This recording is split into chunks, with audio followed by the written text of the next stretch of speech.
of horribles you've been paying attention to. Rick Manning, president of Americans for Limited Government. How are you doing today? I'm doing great. It sounds like you're having all sorts of fun post-election, though. Yeah. What a tragedy. I mean, they say stay away from each other, but to exercise your basic franchise rights, they then cram you into one location with everybody from all over the city. Yep. That's insane. Yeah, and by the way, Milwaukee is the New York of Wisconsin, okay? So Milwaukee has got most of the cases. Milwaukee has most of the deaths as a percentage of population. Milwaukee is Wisconsin's hotspot, of course. It takes, almost no time to get from Chicago to Milwaukee, so there is a corridor that connects the two cities in the form of an interstate. And yes, because the city of Milwaukee decided to cram everybody together and make them wait for 2 hours to exercise their right to vote. Tony Evers, because he didn't want the election in the first place, and wants to use this now to challenge the results if they go wrong, is now threatening the whole state with punishment. Boy, I got to tell you, Rick, and I was just talking to Dr. Roger Klein. He's advised the CDC and the FDA. He's advised HHS. He worked with the Regulatory Transparency Project, advising the FDA. We don't know. Is it what he kept saying to me? We don't know. Dr. Klein, what is the number of people in the United States that have actually been exposed to this? We don't know. We keep being told that it is very transmissible. We don't know. Everything that has happened, Rick, has happened based on we don't know. Well, I think that's 100% true. Is we don't know. It's this whole thing is based upon the initial projection of 2 million Americans dying that came out of Great Britain.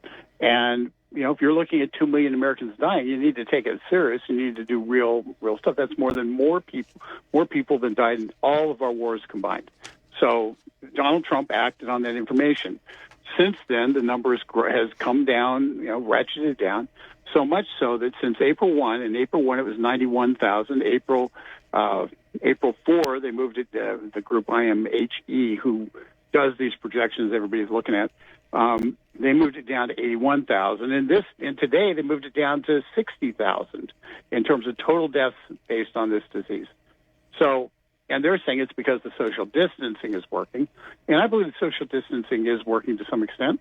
But the reason I started tracking from April 1 forward was because on March 31st is when President Trump pushed the FDA to make hydroxychloroquine available for people's treatment across the country. However, not only if they are hospitalized.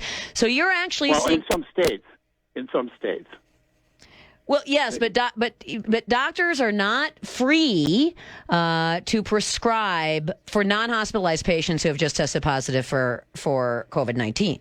So this is what's working for people who are at the serious end of the disease, and hydroxychloroquine is an effective drug. From all indications, it is an effective drug. But you know what's going on, of course. You have got everyone from, Jonathan Karl to the clown show on MSNBC who are trying to suggest that it is irresponsible. There's an Ohio lawmaker who says the president should be tried at The Hague for mentioning hydroxychloroquine, even though it does appear, anecdotally at least, we have to say, because we don't have, scientifically designed trials, to be working. So as deaths ratchet down, you have control ratcheting up. And as control ratchets up, Rick, people get used to it. And when people get used to it, they start participating in the soft tyranny to the point where we may actually find ourselves in a country that doesn't kick this out when it's all said and done, that doesn't reject the sort of, secret police mentality that people have started to adopt only 2-3 weeks into this. Yeah, that's my exact fear. There's twofold. For small business be able to along with this. Rick, I will say we are losing your cell phone connection. We're losing a signal. Okay, so small business won't be able to survive. B, what we'll have is a situation where People get used to big government. They used to be part of big government. And as a result of that, getting used to that, what happens is they lose their freedom. They give up their freedom gladly, and they trade other people's freedom for goodies. Yeah, they're trading. And so people who are rejecting this are being hounded. I've got a story here from a woman in Muskego, Wisconsin, who coughed because of allergies. She has allergies. A lot of us do right about now. And someone called the police on her. She's at a gas station pumping her gas, and she coughed. And the police showed up. Someone called the police, and the police showed up. And people thought that was okay. Folks thought that was okay. There's been shaming that has been done. I was looking at this Facebook page called the Kenosha Scanner or something or other, posting pictures of people at parks and asking folks to shame the people who are showing up at parks. And folks think that's okay, Rick. Never mind, small business may not bounce back from this. It may claw its way back in a decade, but it may not bounce back. And this is where we are, and we are barely into it. I mean, people rolled over fast. Vicki, that's why we have to get out of it. We got to get out of this now. And that's why pointing out the fact that the deaths are collapsing, that the concept when this in the beginning of April, they believed that we'd have hundreds of deaths, actually thousands of deaths going well into June, July. Now we're talking about by the end of May, basically having it all done with. But the fact is, the way this is collapsing, if we can succeed in driving two things: one, a treatment that makes it so people don't think they're going to die from it, and two, getting masks out so people feel like they have an effective mask they can wear, not something they just made in their sewing machine. If we can get those two things to be done in a very short period of time, and we can't get both done truthfully, right? They're both possible. Then people will say, okay, the damage being done, the 20-30% unemployment that we're going to see, the acceptance of our civil liberties being destroyed, those things are too expensive for the few number of lives that would likely be lost as a result, particularly since we would still engage in the social distancing for seniors, particularly seniors in nursing homes and the like, where most of the deaths are occurring. So that's what we have to do. That's what we have to push for. And that's what we have to tell the president. We need to get back to work. We have to return to normalcy. We cannot be locked down forever. I'll tell you something. Our rights are too important. Rick, trying to terrify little old ladies, and all of in the rest of this, I don't think that's returning back to normal.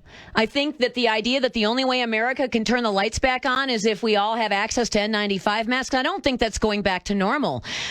I think what people need to do is to start standing up and saying the actions taken to address this issue are not rational, and they are not in balance, particularly given that this country has seen worse epidemics in the very recent past, notably, and I was just talking about it, 2009, 2017.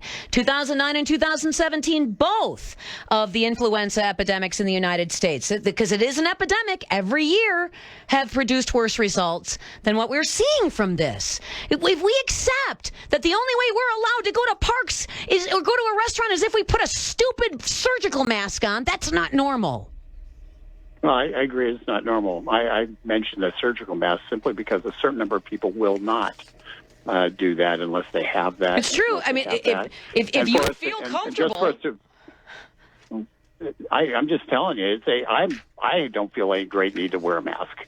And I don't think people should be compelled to wear a mask because that's wrong. But I think if their masks are available, people who are scared and they want to wear a mask, if they have them, I'm not talking N95 masks. I'm talking about something else. But if they have masks that are effective, at that point, even the most fearful will rejoin society, and at that point, on the economic side, we survive, and the rest of us are not compelled to wear them. You can't compel people to wear the mask. At that point, that's a complete no. But they have to be available for those who won't go outside. Otherwise, there's no way to get economically back to normal. Yeah, I don't know if we're getting economically back to normal. I think even, you would think, well, it's only a couple of weeks. Surely we can survive this. I've driven through small towns in Wisconsin that look like ghost towns. And we're talking they're about, shuttered, and yeah, they're totally shuttered. And we're talking low profit margin businesses here that may not survive.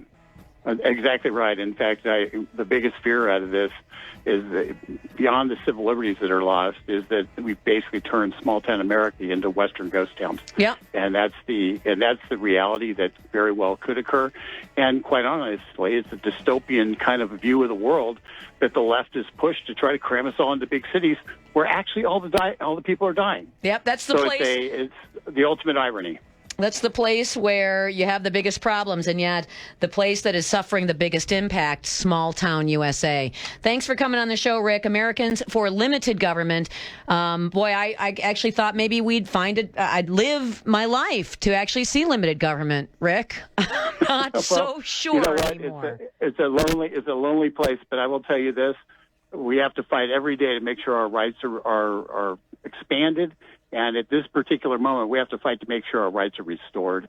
Go to getliberty.org. You can find out more about what we do, and I think people will like it. But we're in the fight for our lives, fight for our country, and we need every hand on deck. I agree. It's a fight for what America is going to be at the end of this whole thing. Thanks for coming on the program, Rick. Good to have you.